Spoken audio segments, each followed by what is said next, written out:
যারা কালকে সুইসাইড করবা, রেজাল্ট খারাপ হলে যারা জীবনটাকেই আর রাখবা না, তারা শেষবারের মতো হলেও আমার কথাগুলো শুনে যেও। হয়তোবা তুমি নতুন করে বেঁচে থাকার অনুপ্রেরণা পাবা।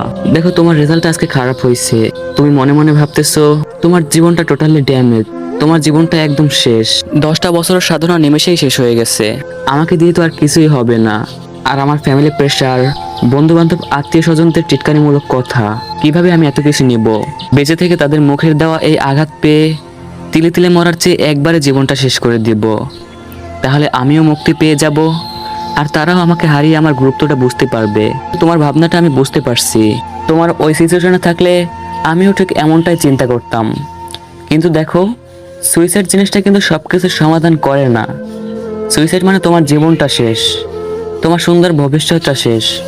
আর ওদিকে তোমার পরিবারের কিন্তু কিছুই হবে না, তারা সাময়িকভাবে অগোছালো হয়ে যাবে। তারা যতটা না কষ্ট পাবে, তার থেকে বেশি আশ্চর্য হবে।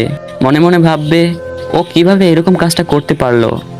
দেখো, তুমি ভাবছো তারা তোমাকে মিস করবে, কিন্তু আসলে তোমার ধারণাটা একদমই ভুল। যদি তুমি হারিয়ে গেলে তারা তোমাকে মিস করতো, তাহলে তুমি হারিয়ে যাওয়ার মতো কোনো কাজই তারা করতে দিত না, তোমাকে কখনো মানসিক প্রেশার দিত না। আজকে তুমি খারাপ রেজাল্ট করছো, ঠিক এখানে জীবনটাকে থামিয়ে দিও না। পৃথিবীর সাকসেসফুল ব্যক্তিদের জীবন কাহিনীটা একটু ঘেঁটে দেখো, দেখবা তাদের প্রত্যেকের জীবনে এমন কিছু ঘটনা জড়িয়ে আছে যেখান থেকে বেরিয়ে আসা একদমই সম্ভব ছিল না। কিন্তু তারপরও তারা পরিশ্রম করছে, ওই সমস্যাকে মোকাবেলা করছে, তারপর সে সফলতা অর্জন করছে।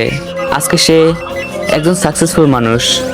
তো আমার কথা হচ্ছে, সেও একজন মানুষ আর তুমিও একজন মানুষ। ধরে না, তোমার এই খারাপ রেজাল্টটা তোমার জীবনে একটা ঝড়। এই ঝড়টাকে যদি তুমি মোকাবেলা করতে পারো, তাহলে তুমি একটা চকচকে সুন্দর সূর্য দেখতে পাবা, মানে তুমি জীবনে সফলতা অর্জন করতে পারবা। আর এই ঝড়টা দেখে যদি তুমি ভয় পেয়ে যাও, তাহলে তোমার জীবনটা এখানেই শেষ। মনে রাখবা, কালো কুটকুটে অন্ধকার রাতের পরেই কিন্তু আলো আসে।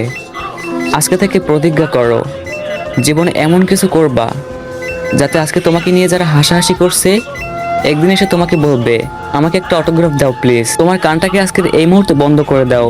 কে কি বললো, কে কোন টিটকারিমূলক কথা বললো, এটা শোনা থেকে একদম বিরত থাকো। কথা বলা কমিয়ে দাও, একদম চুপচাপ হয়ে যাও, নিজের কাজে মন দাও। দেখবা তোমার সফলতা তোমার অজান্তেই তোমার কাছে চলে আসছে। কথাগুলো ভালো লাগলে অবশ্যই কমেন্টে বইলে যাবা, আর আইডিটাকে ফলো করতে ভুলো না কিন্তু।